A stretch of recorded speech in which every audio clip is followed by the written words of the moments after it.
First question here in the third row. Hey, Steph, congratulations on your career high in the playoffs.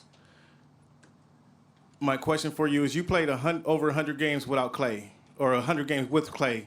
Talk to us about not having him tonight and kind of how that impacted the game. I mean, any injury in the playoffs is tough, but especially a guy like Clay, who's been so durable his whole career, and especially in the playoffs, and the way he had been playing as of late. So, it's no secret that we're a little injury plagued now, and guys trying to just find a way back to the court. But the moment is now. You got to try to have next man up mentality, like we always say, and just go out and fight. We did that tonight. We can play better, obviously, better on the defensive end. But I like the competitiveness that we had. Understanding, like we're missing 50 points pretty much between KD and Clay, so we'll adjust, and it's a long series. It's gonna be fun for us. As of now, do you expect to see them or have them back on Friday? I mean, I'm not sure. That process takes care of itself when with the work that they're putting in, our training staff and all that. Janie, all the way in the back. Hi, Steph. Janie McCauley from AP. Each time you had a big shot, it seemed like they found an answer every time from multiple guys. How difficult was that? I mean, they came down and hit big shot after big shot. Yeah, they played well the whole game. Like you said, every time we made a run or got the crowd into it, they either made a tough three or there was a tough foul call and they slowed the tempo down or something went their way. So, it's just how it goes sometimes.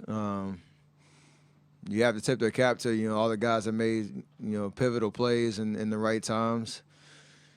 I think defensively in the first quarter we can get off to a better start to hopefully take a little bit of rhythm away. I think it was giving up 36 in the first quarter is tough, especially with a couple of guys down on our end. So we got to correct that for Game 4. But like you said, they played well. They deserve to win tonight.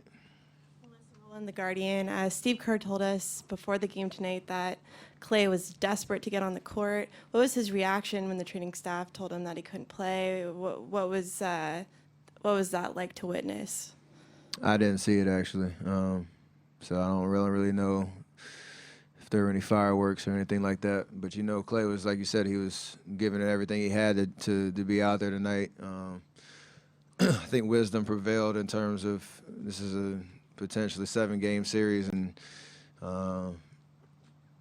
you'd like to take advantage of tonight, but his overall health is important in terms of not taking away the rest of his of the series with something catastrophic happening. So hopefully he's back for Game 4.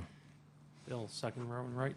Hey, Steph. Phil Barber, Santa Rosa Press Democrat. With Clay out, it looked like you were pretty aggressive right from the start. Did you have a little extra sense of urgency in terms of scoring as opposed to times when maybe you would distribute if you had all of your pieces on the floor? For sure. Yeah. I'll ask a follow-up. It looked like they had very physical defense against you. I know you're used to that, especially in the playoffs. Anything different that they were doing? Were they any more physical than you're accustomed to? Not really. After 2 games, you start to get a feel of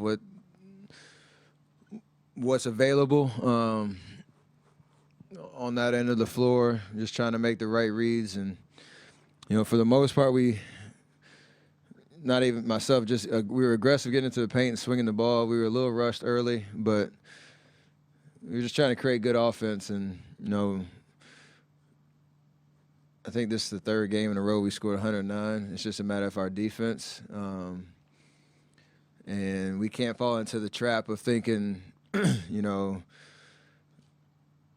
offense alone is going to win us, another championship. Or letting that end of the floor affect our defense. And that'll be the biggest adjustment for us Game 4, all across the board. In the center. CJ Peterson, San Francisco Examiner, right back here.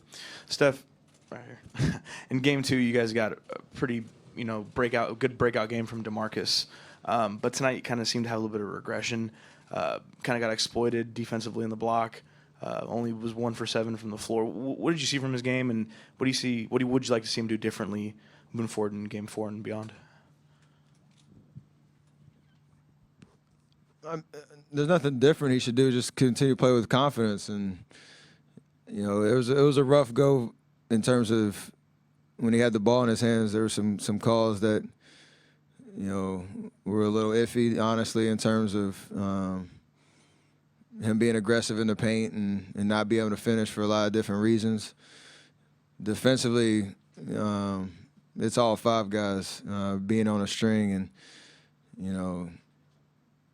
that's something we pride ourselves on. 1 guy, 2 guys aren't gonna do the job by themselves, and we can help cover each other. So, like any great player, if you have a rough game, that resiliency to bounce back and the confidence to know that you can still go out there and impact the game.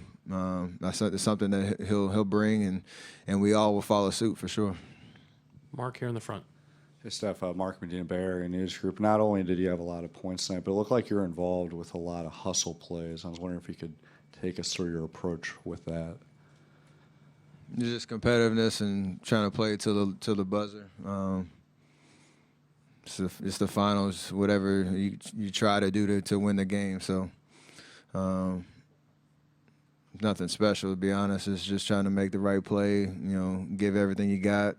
Sacrifice your body when you have the opportunity. There are guys on our team that do that on a nightly basis. Tonight just happened to be in a losing effort. So got to keep that same mentality and just play a full 48 like we're accustomed to doing. We'll do last 3 in the back corner, Mark, and then over here. Josh Lewenberg, TSN. Steph, you saw a lot of Fred VanVleet in the second half tonight, as well as in the series and in the regular season meeting. What does he do defensively to challenge you?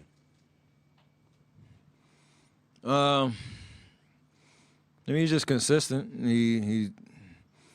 They usually try to, have him press up full court, try to make me work. I just try to, make the simple decision, continue to, try to get downhill in the paint, and honestly, the way that they load their defense, in transition sometimes, or even in the half court, he knows he has help behind him, so he can be a lot more aggressive on the ball, and they give him the freedom to do that. But like tonight, from the start, I felt like I could get to where I wanted to go on the floor. It's just a matter if you make or miss or make the right play, distributing the basketball. And that'll continue the rest of the series. So I know they got bodies that they can throw at me, whether it's him, Danny Green, Kyle Lowry at times, and they have help, behind them. Just got to be aggressive like I've been, try to make the right play, and we live with the shots that I take. Mark in the third row. Steph, Mark Schwartz, ESPN. Kyle Lowry seems to be a barometer for how the Raptors play. In what sense was that true tonight and in this series? He's such a smart basketball player, and he controls a lot of the pace for them. Nights where he gets it going scoring-wise, he can make it tough on you because they do have a lot of weapons around, and they like to space the floor. He has the ball in his hands a lot as a distributor, but when he can turn it on, putting the ball in the basket, it's just, that much tougher. So, he made shots tonight, and you tip your cap to him because, he was willing to take them. And we just got to know where he is on the floor, just be able to, use length and send bodies at him, make him try to play in the crowd. But I think historically speaking in the playoffs, when he plays well, they usually go. And we got to do something about it. Last question on standing on the Steph left. Jelu from the World Journal. Coach mentioned that you guys work very hard in the fourth quarter, even though they got a big lead. You guys, forced the turnover and got rebounds. How proud are you of you guys tonight? I mean, we fought, but we lost. So we got to go back to the drawing board and just recalibrate for Game 4. It's kind of been like a roller coaster type of series these first 3 games, and I like the things that we saw tonight that we can make adjustments on and protect home court, on Friday. So we're gonna compete no matter what happens. You can count on that. So just got to execute and play smarter. And no matter who's out there on the floor, do what you got to do to win. It's the finals, man. Opportunity for us to get back in the series on Friday and take it from there. Thank you, Steph.